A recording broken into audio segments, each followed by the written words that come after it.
afogaram-se nas profundezas de um estreito sistema de grutas subaquáticas dentro de um sumidouro.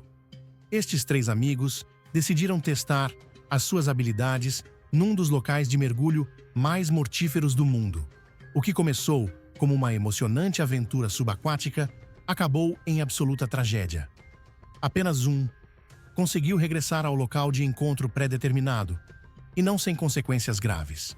No sábado, 15 de outubro de 2016, enquanto mergulhavam no Eagle's Nest, localizado na área de gestão da vida selvagem de Chassahovitska, no condado de Hernando, na Florida, os experientes mergulhadores de grutas Chris Rittenmeyer e Patrick Peacock, juntamente com o seu amigo Justin Blakely, mergulharam para explorar a gruta subaquática.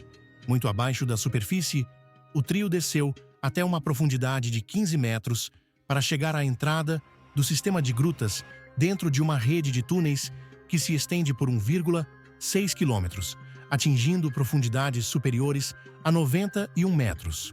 Este local está repleto de vida marinha diversificada, mas devido a questões de segurança, os habitantes locais tentaram fechar a gruta devido à sua natureza perigosa. As autoridades cobriram o trilho arborizado que conduz ao local com placas de aviso. No entanto, os mergulhadores ignoraram as placas em terra e outra que era claramente visível na entrada subaquática da gruta, que mostrava uma imagem do ceifador. Apesar de serem mergulhadores experientes e bem preparados, plenamente conscientes dos riscos envolvidos, a sua emocionante aventura subaquática depressa se transformaria num pesadelo.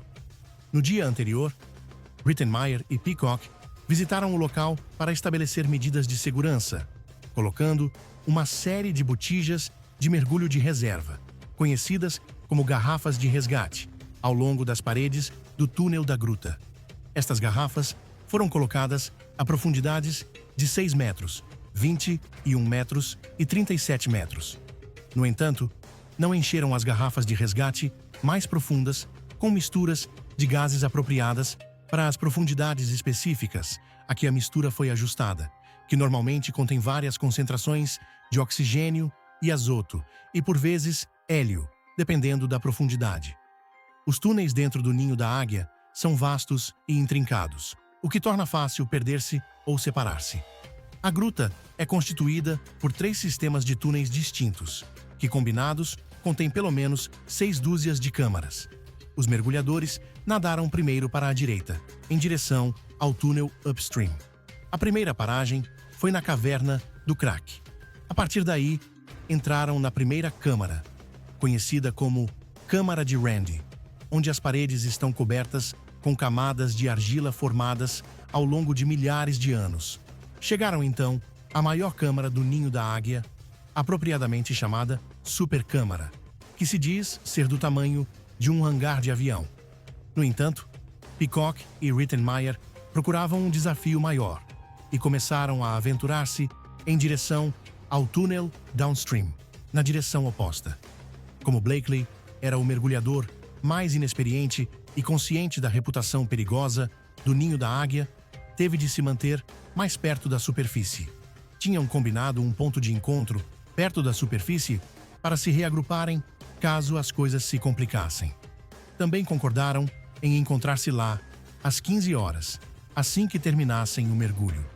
Entretanto, a sua vasta experiência estava prestes a ser posta à prova. Os mergulhadores estavam bem equipados com scooters subaquáticos, uma scooter de reserva e rebreathers de circuito fechado, conhecidos como CCRs. Ao contrário dos sistemas de circuito aberto, que libertam o gás expirado para a água, os rebreathers filtram o dióxido de carbono e ajustam automaticamente a mistura de gases para manter uma pressão parcial de oxigênio segura. Isto permite tempos de mergulho mais longos e menos perturbação dos sedimentos, resultando numa melhor visibilidade subaquática. Enquanto atravessavam o túnel downstream, verificaram o seu computador de mergulho para verificar a profundidade e a hora atuais. Eram 14 horas e o casal tinha 1 hora antes de regressar ao ponto de encontro e encontrar-se com Blakely.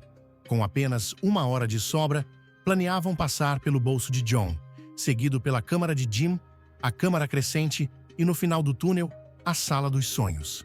Antes de continuarem, no entanto, tiveram primeiro de passar por uma das partes mais estreitas e profundas de todo o sistema de grutas. Uma passagem que atinge uma profundidade de 94 metros, conhecida como Poço. É uma das secções mais profundas de qualquer gruta subaquática nos Estados Unidos.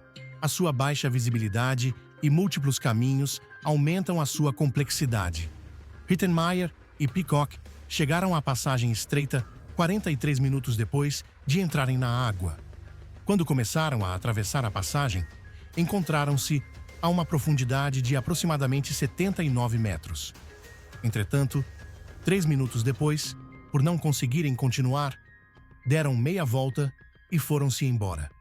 Rittenmeyer e Peacock passaram 6 minutos a flutuar do lado de fora da entrada, aparentemente a planear o seu próximo movimento. E depois, entraram novamente na passagem pela segunda vez. Desta vez, um deles conseguiu passar, mas o outro, Rittenmeyer ou Peacock, voltou a falhar. Quem conseguiu passar pela passagem deu meia volta e regressou na outra direção para procurar o outro mergulhador. De repente, algo correu mal. Peacock começou rapidamente a remover o seu equipamento de mergulho, enquanto Rittenmeyer perdeu a sua lanterna frontal, mergulhando na escuridão. Rittenmeyer não conseguiu instalar qualquer luz de marcha atrás, e Peacock acabou quase sem equipamento, vestindo apenas o seu fato, máscara e barbatanas. Depois, 61 minutos após o início do mergulho, um dos mergulhadores abandonou o seu rebreather funcional e um cilindro de resgate pessoal totalmente cheio, embora ainda houvesse oxigênio no rebreather. O frasco de diluente a bordo deste mergulhador estava vazio, o que significa que o cilindro que continha a mistura de gases utilizada para diluir o oxigênio nos rebreathers já não era adequado para respirar a essa profundidade. Agora, o mergulhador recorreu à utilização do seu tanque de insuflação de emergência, que se destinava ao controlo da flutuabilidade, e não era adequado para respirar a essa profundidade. Com a janela de reunião a fechar-se, Blakely começou a dirigir-se para o ponto de encontro. Eram 15 horas e, depois de esperarem vários minutos, Peacock e Rittenmeyer ainda não tinham regressado. Blakely nadou até a superfície e, alguns minutos depois, voltou à superfície para verificar novamente, mas ainda não havia sinal deles. Blakely repetiu este processo várias vezes durante várias horas. Às 18 horas, 3 horas depois do encontro marcado, ligou para o 112. O gabinete do xerife do condado de Hernando recebeu uma chamada de um mergulhador perturbado que tinha perdido o contato com os seus 2 companheiros de mergulho. Os socorristas ficaram surpreendidos ao saber de onde vinha a chamada. Desde 1981, que o Ninho da Águia já custou a vida a pelo menos 10 mergulhadores. As autoridades percorrem quilômetros de estradas de terra batida na área de gestão da vida selvagem de Chassahowitzka, acessíveis apenas por veículos com tração às 4 rodas. Com a luz do dia a desaparecer rapidamente, encontram Justin Blakely à superfície, vestindo apenas o seu equipamento de mergulho. John Barrow e o seu amigo Charlie Robertson, veterano da Marinha e mergulhador recordista mundial, são os primeiros a entrar na água às 23 horas. Iniciam a busca no túnel upstream e encontram apenas as garrafas de resgate intactas. Às 3 horas e 30 minutos, Barrow e Robertson voltaram a emergir após vasculharem o túnel upstream e o túnel Lockwood, que corre perpendicularmente ao túnel downstream, sem sucesso. Às 3h45, uma segunda equipa de busca entra na água. Esta equipa é composta por Ted McCoy, um mergulhador medalha de ouro olímpico, e Joe Gauss, um bombeiro e paramédico. A dupla dirige-se para uma parte do Ninho da Águia que a equipa anterior mal tinha explorado no túnel downstream. Encontraram imediatamente o que procuravam: os corpos de Patrick Peacock e Chris Rittenmeyer a flutuar perto da saída do poço, confirmando as suas mortes aos mergulhadores de resgate. De acordo com a lei da Flórida, devem tratar a sua descoberta como uma cena de crime. McCoy e Gauss passam os 45 minutos seguintes a analisar a cena e a registrar dados antes de regressarem à superfície. Entretanto, as equipas de notícias cercaram o ninho da águia e os socorristas enfrentam agora a difícil tarefa de recuperar os dois corpos enquanto afastam os repórteres que tentam descobrir o que aconteceu. As autoridades ainda não têm uma resposta definitiva. Ao recuperar os corpos e examinar as provas, esperam desvendar o mistério. Mas o que finalmente descobrirem levantará mais questões. A operação de recuperação é perigosa e demorada. Por fim, Rittenmeyer e Peacock são retirados do buraco e declarados mortos no local.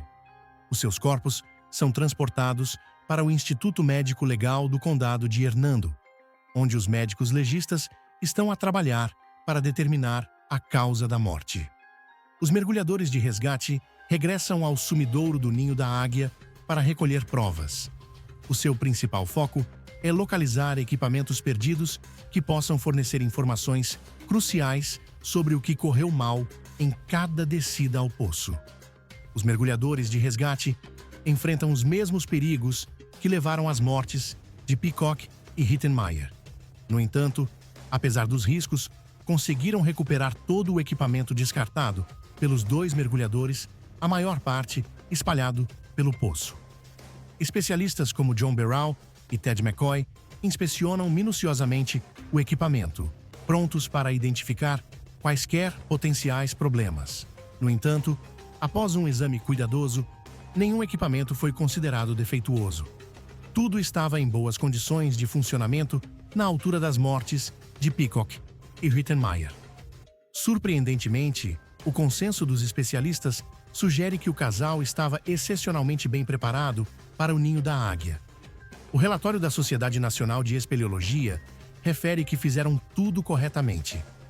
Em busca de respostas, os investigadores contactaram o instrutor de mergulho, Ken Salot, que tem vindo a analisar os dados do computador de mergulho e a fornecer um relato detalhado dos movimentos de Peacock e Rittenmeyer dentro da gruta. No entanto, mesmo esta revisão exaustiva não oferece uma explicação conclusiva. Da mesma forma, o Instituto Médico Legal do Condado de Hernando não conseguiu descobrir grande coisa. Foi determinado que tanto Rittenmeyer como Peacock se afogaram, mas os exames médicos não conseguiram descobrir qualquer pista sobre como ou por que razão morreram. A história atraiu uma considerável atenção na imprensa local e gerou uma ampla discussão em fóruns de mergulho. Entusiastas de todo o mundo partilham as suas teorias sobre como dois mergulhadores altamente experientes, equipados com equipamento totalmente funcional e tomando todas as precauções necessárias, podem ter acabado mortos no fundo do Ninho da Águia. O debate pode persistir durante anos. Nos seus registros de acidentes de 2016, a Sociedade Nacional de Espeleologia lista oficialmente a causa como desconhecida. O presidente Joe Satelli conclui o relatório com a declaração: "Por vezes, coisas más acontecem a pessoas boas sem razão aparente."